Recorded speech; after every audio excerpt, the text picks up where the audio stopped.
सलाम वालेकुम, सत श्री अकाल, नमस्कार दोस्तों, स्वागत है आप लोगों का यूएई के नंबर 1 हिंदी समाचार चैनल यूएई समाचार में। अगर आपने घंटी नहीं बजाई है, सब्सक्राइब नहीं किया है तो प्लीज़ सब्सक्राइब करें, घंटी बजाएं, जिससे आप तक पहुंचे आपके लिए आपकी खबरें आपके नंबर 1 हिंदी समाचार चैनल यूएई समाचार पे।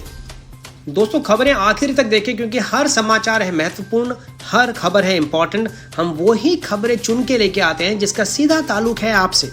तो ये है आज के मुख्य समाचार। फेज 2 द्वितीय चरण शुरू हो चुका है वंदे भारत मिशन का, जिसमें टोटल 18 फ्लाइट्स होंगी आज से लेकर 23 मई तक। और इसकी आज पहली उड़ान थी IX 434 दुबई से कोचीन, जिसमें उड़ान भरी टोटल 181 यात्रियों ने, और इसमें शामिल थी 75 गर्भवती महिलाएं, प्रेग्नेंट वुमेन, और साथ में थे डॉक्टर और नर्सेज किसी भी आपातकालीन स्थिति से निपटने के लिए।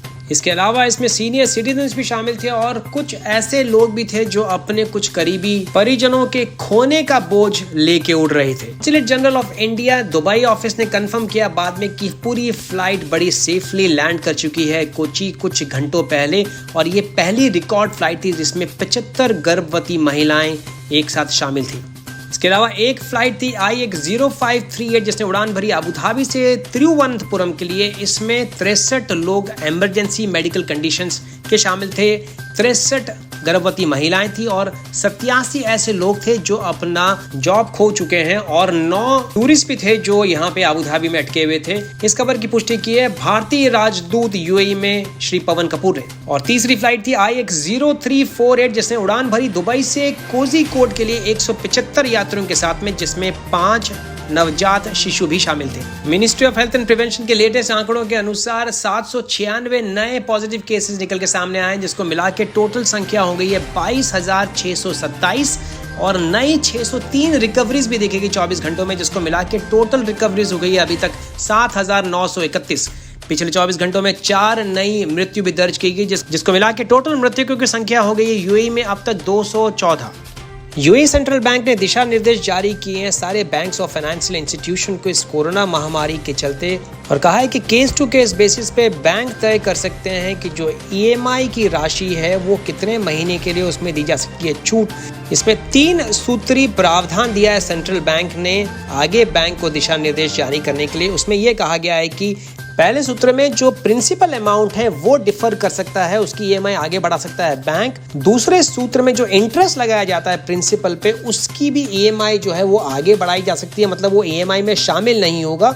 और तीसरे सूत्र में ये है कि प्रिंसिपल और इंटरेस्ट दोनों आगे उसकी किस्त बढ़ा सकता है बैंक। ये सारी कंडीशंस तय करेगा bank case to case, customer की हिस्ट्री देख के कि कितना प्रभाव पड़ा है कोरोना महामारी के कारण उसके रोजगार यानी जॉब पे या फिर बिजनेस के ऊपर। अगर आपके पास भी इस तरह के कोई फॉरवर्डेड व्हाट्सएप मैसेज आया है जिसमें यह कहा गया है मिनिस्ट्री ऑफ लेबर के हवाले से कि आपको 4,000 दिराम दिए जा रहे हैं अगर आप काम करें यूएई में 1990 से लेकर 2020 तक, तो आपका अधिकार है 4,000 dirham UAE ministry of labour से विड्रॉ करने का। इस पूरी अफवाह को सिरे से खारिज किया है मिनिस्ट्री ऑफ लेबर ने।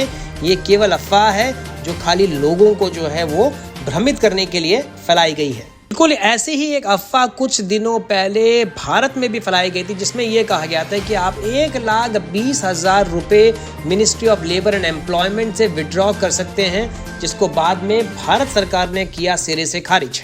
दुबई स्ट्रेटेजिक अफेयर्स काउंसिल ने, जो कि हिस्सा है दुबई एग्जीक्यूटिव काउंसिल का, उसने लॉन्च किया है UAE पास, जो कि एक स्मार्ट टेक्नोलॉजी है जिसके जरिए आप करीबन 5,000 से भी ज़्यादा दुबई की गवर्नमेंट सर्विसेज आप इस्तेमाल कर पाएंगे, एक्सेस कर पाएंगे बिना किसी ब्रांच या किसी भी सरकारी दफ्तर को विजिट किए बिना। इसके अंतर्गत आपको दिया जाएगा एक डिजिटल ID स्मार्टफोन के द्वारा। आपके दस्तखत यानी सिग्नेचर भी होंगे टोटली डिजिटल, जो आप एक्सेस कर पाएंगे अपने फोन से कहीं पे भी साइन करने की जगह पे। स्मार्ट दुबई पहल का मेन उद्देश्य यह है कि UAE पास के जरिए लोगों के समय की हो बचत और सरकारी कामकाज हो और तेजी से बिना लोगों के दफ्तर विजिट किए बिना। UAE पास नाम के इस टेक्नोलॉजी को अब तक ऑलरेडी 2 लाख से भी ज्यादा लोग यूज कर रहे हैं दुबई में।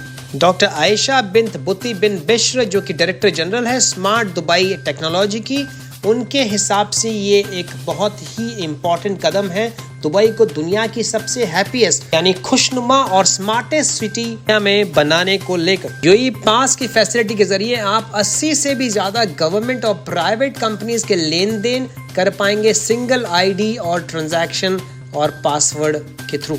शेख मंसूर बिन जायद अल नाहयान जो कि डेप्यूटी प्राइम मिनिस्टर हैं और मिनिस्टर भी हैं प्रेसिडेंशियल अफेयर्स के और चेयरमैन हैं अबू धाबी एग्रीकल्चर और फूड सेफ्टी अथॉरिटी के, उन्होंने आग्रह किया है अबू धाबी के जितने भी रिटेल सेक्टर की जो मेजर कंपनीज हैं उनसे कि लोकल घरेलू उत्पाद जो कि यूएई में प्रोड्यूस होते हैं जैसे हजारों टन के फल, फ्रूट्स, खजूर, मीट, फिश, डेयरी प्रोडक्ट्स, अंडे और शहद जैसे बहुत सारी चीजें एक और कदम है अबू धाबी सरकार का आत्मनिर्भरता की तरफ। इससे बढ़ावा मिलेगा नई टेक्नोलॉजी का यूज करने वाले काफी सारे लोकल अमीराती किसानों को। और तलब है कि कोरोना महामारी के चलते काफी सारी जो उत्पाद हैं जो बाहर से निर्यात की जाते थे उनकी जो मात्रा है उसमें कमी के चलते बहुत सारे उत्पादों को लोकली बढ़ावा मिला है। सारी किस्म की हरी सब्जियां भी शामिल हैं। इसके चलते काफी सारे फल फ्रूट की जो पूरी सप्लाई है वो इन घरेलू उत्पादों से की गई, जिसके कारण सब्जियों और फल फ्रूट के भावों को कंट्रोल करने में मिली मदद। दुबई इस्लामिक बैंक ने डोनेट किए हैं 12.8 million dirham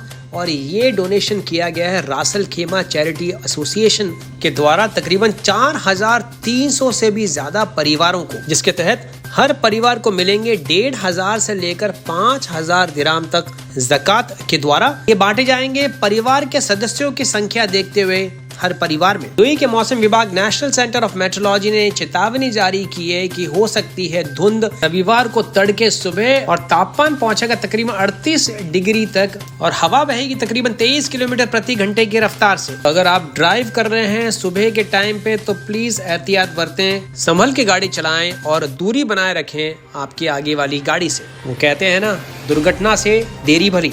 Sharjah prevention and safety authority ने दिशा निर्देश जारी किए हैं कि जितनी भी टावर्स हैं, गगनचुंबी इमारतें हैं शारजा अमीरात में, उन सबको इंस्टॉल करना पड़ेगा नया फायर डिटेक्शन सिस्टम जिसको कहा जाएगा अमान। सिस्टम को इंस्टॉल करने से सिविल डिफेंस टीम का जो रेस्पॉन्स टाइम है, जो त्वरित कार्रवाई करने की क्षमता है, उसमें होगा इजाफा और कम से कम समय में फायर ब्रिगेड पहुंच सकेगी मौके पे। ये हाल ही में एप्को टावर में लगी आग के बाद एहतियाती कदम उठाए हैं सरकार ने। ये थे अब तक के मुख्य समाचार दोस्तों। अगर आपने चैनल सब्सक्राइब नहीं किया तो चैनल सब्सक्राइब करें, घंटी जरूर बजाएं जिससे आप तक पहुंचे वो खबरें जिसका सीधा सरोकार है आपसे डिटेल में। के साथ ही मैं विजय चौधरी लेता हूं आपसे इजाजत। मैं मिलूंगा कल नए ताजा समाचारों के साथ। तब तक रखें अपना ख्याल। सत श्री अकाल, मां सलामा, शब खैर, नमस्कार, रमजान करीम।